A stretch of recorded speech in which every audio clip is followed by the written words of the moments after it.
Assalamualaikum warahmatullahi wabarakatuh dan salam sejahtera. Hari ini kita akan belajar tingkatan 5, bab 9, Malaysia dalam kerjasama antarabangsa. Di bawah tajuk kecilnya, Perang Dunia Pertama. Sebelum cikgu nak mengajar, cikgu nak minta semua guru dan pelajar-pelajar untuk subscribe video cikgu ni agar cikgu boleh menambah lagi tajuk-tajuk yang lain. Okey, kita lihat dulu faktor-faktor berlakunya Perang Dunia Pertama. Ada 4 faktor yang utama. Yang pertama, nasionalisme muncul di Eropah. Yang kedua, pakatan negara Eropah. Yang ketiga, ekonomi. Dan yang keempat, pembunuhan Archduke Franz Ferdinand. Pembunuhan siapa? Archduke Franz Ferdinand, iaitu pewaris takhta Austria-Hungary. Jadi semua ada berapa faktor? 4 faktor. Dia punya formula apa? Nak pikat ekor itik. Nak pikat apa? Nak pikat ekor itik. Ekor je, bukan nak pikat itik, nak pikat ekor dia. Tengok penerangan. Nak merujuk pada nasionalisme. Persamaan pada huruf NA di depan. Pikat merujuk kepada pakatan. Pakatan berasal daripada perkataan pakat. Pakat, cikgu ubah menjadi perkataan pikat. Ekor merujuk pada ekonomi. Persamaan pada 3 huruf di depan. Ekonomi. Ekor, ekonomi. Itik merujuk pada Archduke. Archduke ada 2 sebutan. Arch dengan dak. Apa maksud dak? Itik. Jadi formula untuk faktor berlakunya Perang Dunia Pertama. Nak pikat ekor itik. Nak tu apa? Nasionalisme muncul di Eropah. Pikat tu apa? Pakatan negara di Eropah. Ekor tu apa? Ekonomi. Dan itik tu apa? Pembunuhan Archduke Franz Ferdinand, iaitu pewaris takhta Austria-Hungary. Okey, kita lihat satu persatu dulu. Yang pertama, nasionalisme muncul di Eropah. Akibat wujudnya nasionalisme di Eropah, maka semua negara Eropah sanggup berperang untuk membuktikan kekuasaan. Pasal apa mereka sanggup berperang? Untuk nak membuktikan kekuasaan mereka. Kuasa mereka. Mereka nak bukti kuasa mereka. Kuasa mereka juga sering bersaing untuk mendapatkan tanah jajahan akibat imperialisme baru. Persaingan tersebut bertujuan, yang pertama, membentuk lingkungan pengaruh masing-masing. Yang pertama, nak membentuk lingkungan pengaruh masing-masing. Yang kedua, mendapatkan bahan mentah. Dan yang ketiga, memasarkan barangan siap. Ada berapa tujuan mereka bersaing untuk mendapatkan tanah jajahan? Ada 3 tujuan. Yang pertama, untuk membentuk lingkungan pengaruh masing-masing. Yang kedua, mendapatkan bahan mentah. Dan yang ketiga, memasarkan barangan yang siap. Jadi nasionalisme muncul di Eropah ni menyebabkan mereka ni sanggup berperang untuk membuktikan kekuasaan mereka.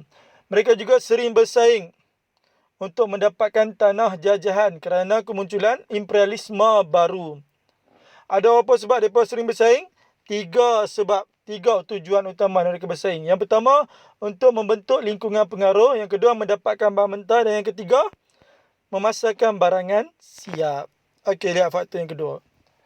Nak pikat-pikat tu, pakatan negara Eropah. Semua ada 2 pakatan. Yang pertama, Perikatan Kuasa Tengah. Yang kedua, Pakatan Kuasa Bertiga. Ada berapa pakatan? 2 pakatan. Yang pertama, Perikatan Kuasa Tengah. Yang kedua, Pakatan Kuasa Bertiga. Okey, kita lihat dulu. Perikatan Kuasa Tengah. Perikatan Kuasa Tengah terdiri daripada negara Jerman, Austria-Hungary dan Itali pada awalnya. Kemudiannya disertai oleh Bulgaria dan Turki. Jadi semua ada berapa negara? 5 negara Perikatan Kuasa Tengah. Formulanya apa? Jamel lapar tali, bukan Kentucky. Tengok penerangan formula. Jamel merujuk pada Jerman. Persamaan pada huruf J di depan. Jamel, Jerman. Jeng, Jamel, Jerman. Lapar adalah Hungary. Austria-Hungary ada 2 sebutan. Austria dengan Hungary. Apa maksud Hungary? Lapar. Jadi lapar merujuk pada Hungary. Tali merujuk pada Itali. Itali. Cikgu ambil 2 sebutan belakang. Tali, Itali. Bukan merujuk pada Bulgaria. Persamaan pada huruf BU di depan.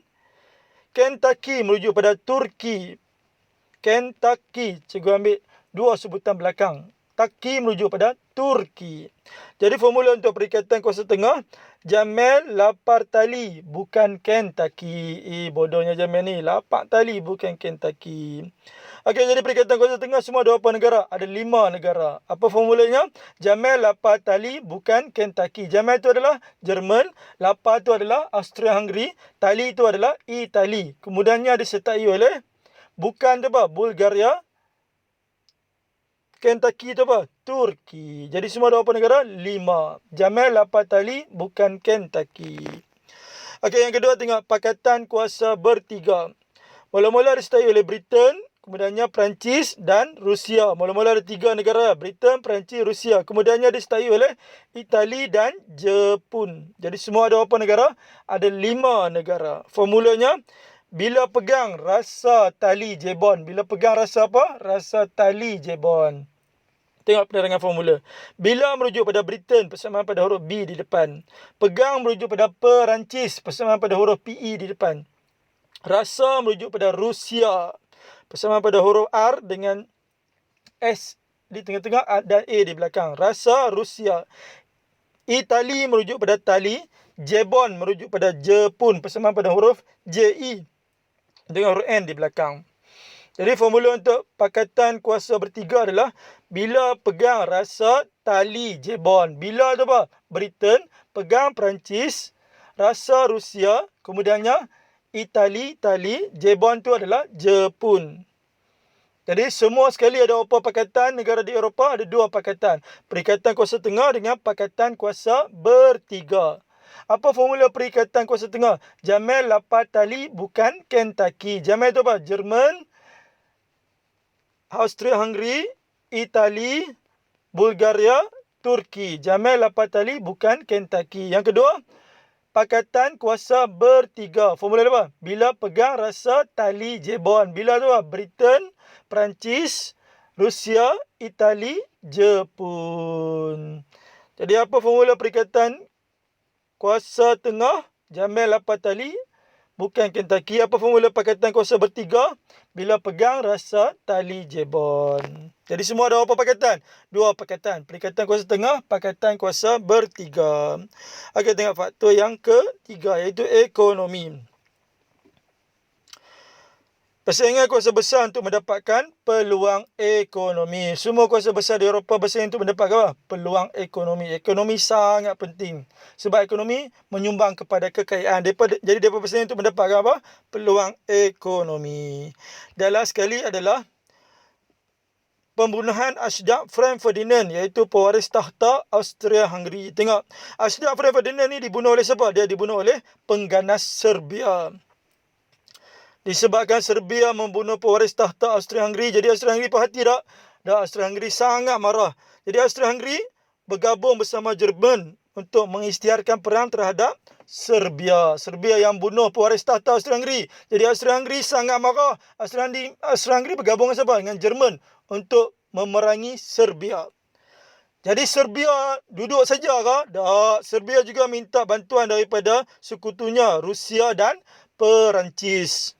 Jadi dah Serbia ni ada 3 gabungan dengan Serbia, Rusia, Perancis bergabung menentang Jerman dengan Austria-Hungary. Kemudiannya Britain menyertai peperangan kerana bermusuhan dengan Jerman. Britain pun sertai juga sebab bermusuhan dengan Jerman. Jadi Britain menyertai siapa? Menyertai Serbia. Serbia, Rusia dengan Perancis. Jadi lah ni semua Serbia disokong oleh berapa negara? 3 negara yang menyokongnya. Yang pertama Rusia, Perancis dan satu lagi Britain. Pasal apa Britain join peperangan? Sebab Britain nak memerangi Jerman sebab bermusuh dengan Jerman.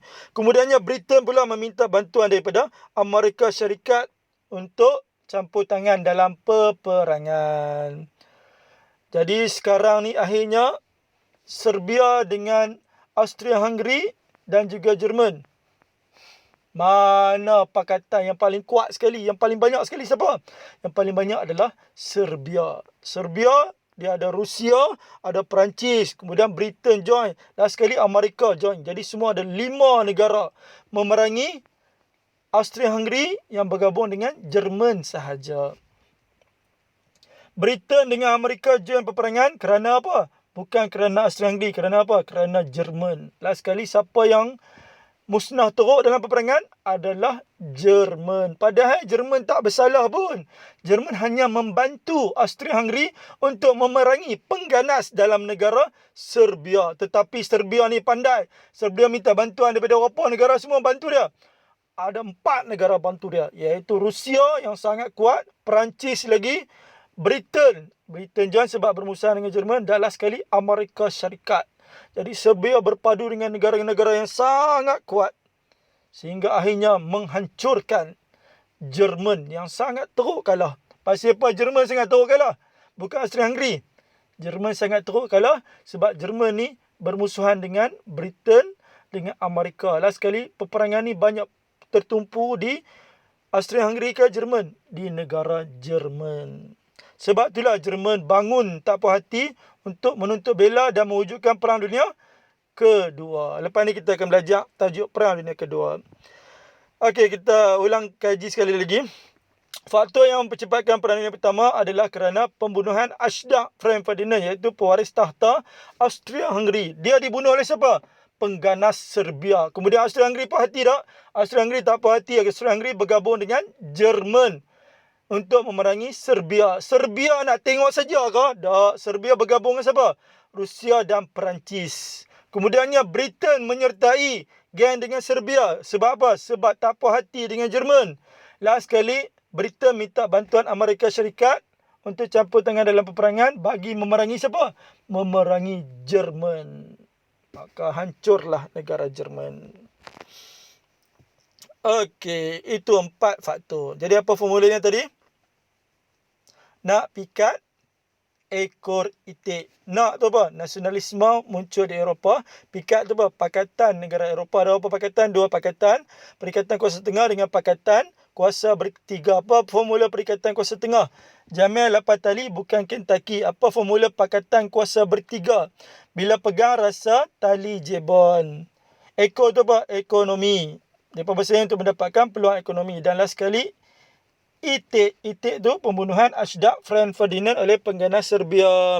Kemudiannya Austria-Hungary bergabung dengan Jerman. Serbia bergabung dengan Perancis dan juga Rusia. Kemudian Britain menyertai geng dengan Serbia untuk memerangi Jerman. Dan Britain meminta bantuan daripada Amerika. Okey, seterusnya kita lihat kesan Perang Dunia Pertama. Ada 3 kesan, iaitu politik, ekonomi dan sosial. Ingatlah ada apa kesan Perang Dunia Pertama? Ada 3 kesan. Politik, ekonomi, sosial. PES. Politik, ekonomi, sosial. Okey, kita lihat politik dahulu. Okey, kesan Perang Dunia Pertama dari segi politik. Yang pertama, menamatkan pemerintahan beraja. Ya, bila kena bom, automatik tamatlah pemerintahan beraja di negara tersebut. Yang kedua, berlaku persidangan damai tahun 1919. Yang telah memeterai perjanjian Versailles. Persidangan apa yang memeterai perjanjian Versailles? Persidangan damai tahun 1919.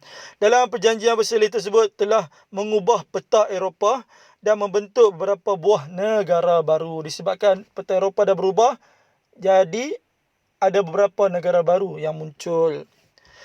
Yang ketiga, Liga Bangsa 1919 diwujudkan bertujuan yang pertama menggalakkan keamanan, yang kedua kerjasama antara bangsa, yang ketiga keselamatan bersama terjamin.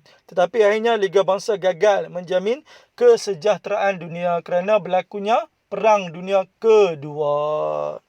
Jadi ada apa tujuan Liga Bangsa? Ada 3 tujuan utama. Keamanan, kerjasama dengan keselamatan bersama. Tetapi berjaya ke tak berjaya? Tidak berjaya. Jadi dalam politik ni ada beberapa perkara yang penting. Ada 3 perkara yang penting. Yang pertama, menamatkan pemerintahan beraja.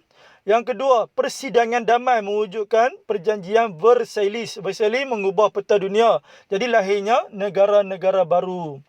Dan yang ketiga, wujud Liga Bangsa. Ada berapa tujuan Liga Bangsa? 3 tujuan. Keamanan, kerjasama dengan keselamatan. Tetapi gagal mewujudkan kesejahteraan dunia. Okey, kita lihat kesan dari segi ekonomi pula. Kesan dari segi ekonomi ada 5. Yang pertama, hutang peperangan menjadi tinggi. Ekonomi jatuh. Pengangguran meningkat. Perbelanjaan perang tinggi. Contohnya, Perikatan Kuasa Tengah berbelanja sebanyak 60 bilion US dollar. Pakatan Bertiga pula berbelanja sebanyak 125 bilion. Separuh daripada Perikatan Kuasa Tengah. Perikatan Kuasa Tengah berapa? 60 bilion. 60 bilion kali 2, 120 bilion. Tambah 5, menjadikannya 125 bilion. Jadi siapa yang lagi banyak? Pakatan Bertiga lagi banyak berbelanja. Berapa Pakatan Bertiga? 125 bilion. Pakatan Kuasa Tengah separuh daripada 125 apa? 60 bilion. Dan last sekali, inflasi meningkat. Formula untuk ekonomi apa? Happy. Tengok, H merujuk pada hutang, E adalah ekonomi, P adalah pengangguran, P yang kedua perbelanjaan, I adalah inflasi. Apa formula ekonomi? Happy. H, hutang peperangan tinggi, E, ekonomi jatuh, P yang pertama pengangguran meningkat. Ya, pengangguran semakin banyak. P yang kedua perbelanjaan perang pun meningkat. Contohnya Perikatan Kuasa Tengah berbelanja berapa? 60 bilion. Pakatan Bertiga 125 bilion, separuh daripadanya. Dan I, inflasi meningkat. Happy. Last sekali, kesan sosial. Bila disebut sosial, sosial ada dua perkataan, so dengan sial. Bila disebut sosial, siapa yang selalu jadi sial? Yang jadi sial adalah manusia, bukan binatang. Tak ada kucing yang jadi sial, tapi manusia selalu jadi sial. Ingatlah, sosial ni merujuk pada siapa? Merujuk pada binatang ke manusia? Merujuk pada manusia. Ingat, sial, iaitu manusia. Yang pertama, bila berlaku peperangan, maka banyak yang akan mati. Confirm banyak mati. Selain mati, yang ringan sikit, banyak cedera. Dan yang ketiga, banyak kerosakan harta benda. Okey, last sekali kita lihat analisis kerapan bab 9 untuk kertas 2 dalam SPM 2010 sampai 2019. Bab 9 ni adalah bab wajib. Setiap tahun wajib naik soalan esei nombor berapa? Nombor 11. Iaitu soalan esei yang terakhir sekali. Jadi tengok daripada 2010 sampai 2019 tak pernah miss lagi. Semuanya adalah soalan esei yang terakhir. Begitu juga SPM ulangan. Tak pernah miss juga lagi. Jadi bermaksud bab 9 ni, bab yang wajib pelajar kena kuasai. Okey, kita lihat analisis kekerapan tajuk pula untuk kertas 2. Tajuk apa kita belajar tadi? Perang Dunia Pertama. Kalau dilihat dalam analisis yang cikgu buat ni, daripada 2010 sampai 2019, untuk SPM yang sebenar-benarnya, Perang Dunia Pertama baru sekali je ditanya. Jadi tolong bagi perhatian yang sangat-sangat untuk tajuk Perang Dunia Pertama. SPM ulangan baru 2 kali, iaitu 2017 ulangan dengan 2019 ulangan. SPM sebenar 2012. Lama dah ditanya. Lain 2000 apa? 2020. Jadi tolong bagi perhatian yang sangat-sangat untuk tajuk Perang Dunia Pertama. Okey, kita lihat contoh soalan struktur. Markahnya 2, 4, 4. Okey, kita lihat satu persatu. Soalan A dulu. Dia tanya, nyatakan negara yang menganggotai Perikatan Kuasa Tengah dalam Perang Dunia Pertama. Apa kehendak soalan? Negara yang menganggotai Pakatan Kuasa Tengah. Pakatan Kuasa Tengah ada formula tak? Ada. Apa formula dia? Jamel, Lapa, Tali. Bukan Kentucky. Ya, itu formula Perikatan Kuasa Tengah. Jamel tu apa? Jerman. Lapa tu apa? Austria-Hungary. Ataupun Hungary saja pun dah cukup dah. Tali tu apa? Itali. Bukan Bulgaria. Kentucky adalah Turki. Tengok di ruangan jawapan ada satu Roman, dua Roman tak? Ada. Jadi jawab terus jawapan. Satu Roman Jerman, dua Roman Hungary. Ada lagi tak negara lain? Ada 3 lagi. Negara apa lagi? Jamel, Lapa, Tali. Itali. Bukan Bulgaria. Kentucky adalah Turki. Jadi tambah di situ. Dalam sejarah, setiap pelajar diwajibkan menjadi galak untuk memberi jawapan lebih. Ya, itu tip dia lah. Setiap pelajar dalam sejarah wajib jadi galak. Galak untuk apa? Galak bagi jawapan lebih. Jadi tambah 3 Roman, Jamel, Lapa, Tali. 3 Roman, Itali. 4 Roman, Bulgaria. 5 Roman, Turki. Okey, tengok soalan B. Nyatakan kesan Perang Dunia Pertama. Kesan Perang Dunia Pertama boleh lihat dalam berapa aspek? 3 aspek. Politik, ekonomi dengan sosial. Kalau dalam politik tadi apa? Pemerintahan beraja jatuh. Politik ada 3 perkara. Pemerintahan beraja jatuh, perjanjian Versailles dengan Liga Bangsa diwujudkan. Okey, tengok di ruangan jawapan ada 1 Roman, 2 Roman tak? Tak ada. Jadi kena jawab dalam bentuk ayat. Setiap ayat wajib ada pembuka. Jadi pembukanya, kesan Perang Dunia Pertama ialah menamatkan pemerintahan beraja. Titik. Penanda wacana apa cikgu ajak? Guna number. Jadi kedua, koma. Persidangan damai pada tahun 1999 telah memeterai perjanjian Versailles yang mengubah peta Eropah Bila dah ubah jadi membentuk berapa buah negara baru. Ada lagi tak? Ada. Ketiga, wujudnya Liga Bangsa 1919 yang bertujuan mewujudkan keamanan, keselamatan dan juga kerjasama antara bangsa. Tetapi Liga Bangsa gagal mewujudkan kesejahteraan dunia. Okey, lihat soalan C. Kenapa yang dia tanya, pada pendapat anda bagaimanakah peperangan dapat dielakkan? Jadi apa kehendak soalan? Bagaimanakah merujuk pada cara peperangan dapat dielakkan. Jadi tengok di ruangan jawapan ada satu roman, dua roman, tak ada. Jadi kena jawab dalam bentuk ayat. Ayat wajib pada pembuka. Tengok pembuka. Cara peperangan dapat dielakkan ialah berbaik-baik dengan semua negara. Titik. Penanda wacana apa cikgu ajak? Guna number. Jadi kedua, koma. Mengadakan hubungan diplomatik dengan negara luar. Titik. Lepas kedua, ketiga. Mematuhi matlamat piagam PBB. Lepas ketiga, keempat. Bersama-sama menentang keganasan di peringkat antarabangsa. Boleh lagi tak nak tambah jawapan lain? Ya, boleh. Dalam sejarah digalakkan menjadi galak bagi jawapan lebih. Jadi tambah lagi. Kelima. Lepas keempat, kelima. Bekerjasama dengan semua negara tanpa mengira ideologi. Keenam. Mewujudkan perpaduan antara kaum. Ketujuh, mematuhi undang-undang negara. Ya, bila negara kita aman, tak adalah berlaku peperangan. Okey, kemudian kita lihat contoh soalan esei. Markahnya 488. Okey, kita lihat satu persatu. Soalan A, terangkan faktor-faktor yang menyebabkan berlakunya Perang Dunia Pertama. Apa kehendak soalan? Faktor-faktor Perang Dunia Pertama. Ada formula tak? Ada. Formula apa? Nak pikat ekor itik. Nak tu apa? Nasionalisme, pikat tu pakatan, ekor tu ekonomi, itik tu adalah pembunuhan Ashdaq Franz Ferdinand. Okey, selesai seperti biasa wajib ada pembuka. Pembukanya faktor-faktor yang menyebabkan berlakunya Perang Dunia Pertama ialah kemunculan nasionalisme di Eropah. Titik. Mereka sanggup berperang untuk membuktikan kekuasaan. Titik. Selain itu, kuasa Eropah bersaing untuk mendapatkan tanah jajahan akibat imperialisme baru. Persaingan bertujuan untuk membentuk lingkungan pengaruh masing-masing, mendapatkan bahan mentah dan memasarkan barangan siap. Itu faktor yang pertama. Faktor yang kedua apa? Nak pikat. Pikat tu adalah pakatan. Berapa pakatan? 2 pakatan.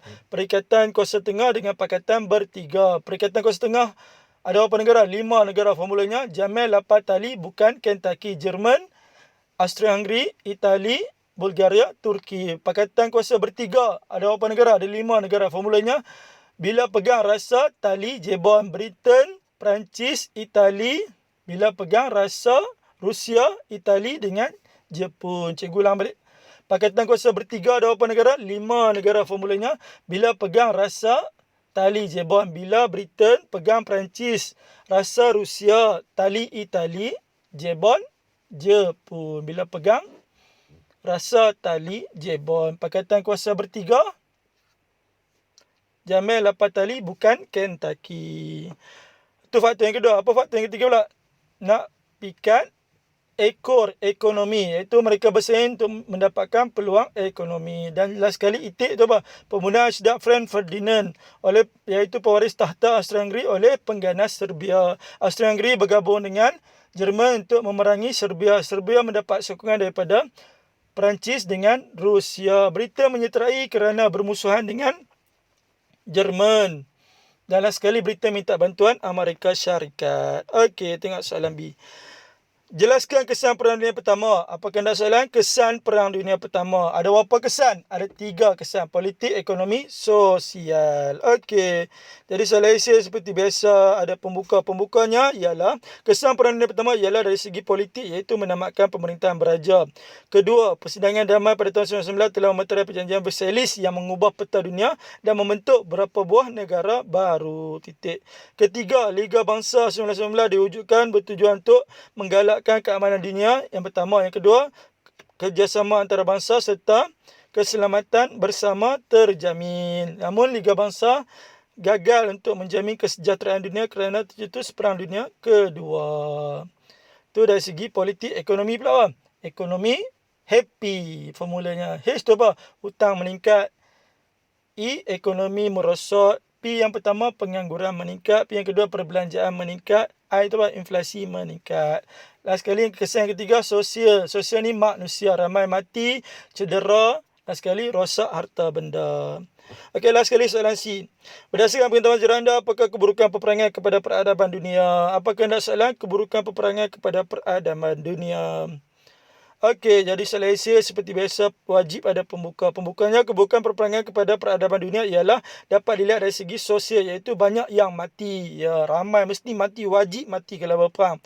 Hal ini menyebabkan ramai yang kehilangan keluarga atau insan yang tersayang. Kesannya ramai yang menjadi yatim piatu dan hidup susah. Ya.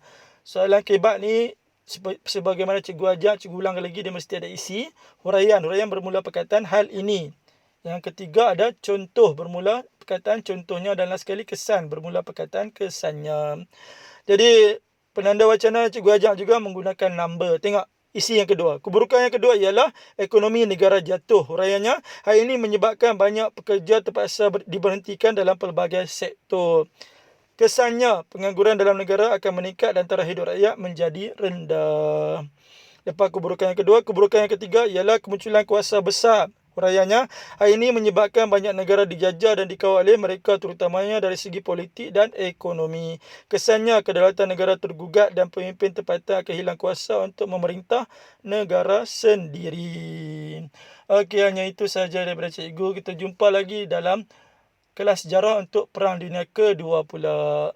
Permintaan cikgu yang terakhir, tolong subscribe video cikgu ni agar cikgu boleh menambah lagi tajuk-tajuk yang lain. Sekian, wabillahi taufiq wal hidayah. Assalamualaikum warahmatullahi wabarakatuh.